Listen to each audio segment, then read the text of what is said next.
Hello everyone, and in this video we will learn how to use the round down formula, which actually rounds your number down towards 0. So how do we use it? So we type in is equal to round down. So round the number down towards 0. So we type the complete spelling DOWN of the round.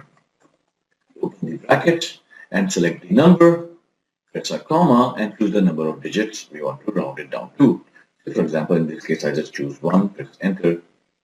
So now it's trying to round it down to from 7.12 to 7.1.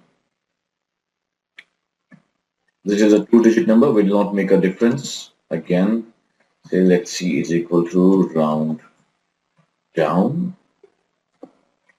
Select this number, comma 2. So this brought the 6 down to 5. It's moving towards a 0. Let's use 3 digits. So over here, if I use the digit 3 for the digit place, then this 3 should become a 4, and this 4 should go away. That is how it should happen. Round down, press tab, select the number, and type in 3, close the bracket.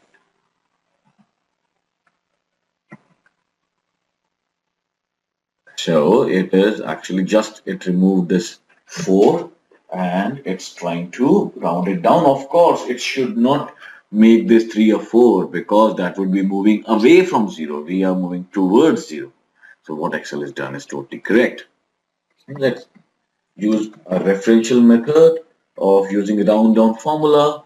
So we select this number, and for the number of digits, let's use this cell, the content written in this cell, as reference. So now it's rounding it down towards 0 and it eliminated the 4.5 and we just are left with 8.9. If I make this 1, it will become 8.9. If I make this 0, it becomes 8. So this is how the round down formula works. See you in the next video.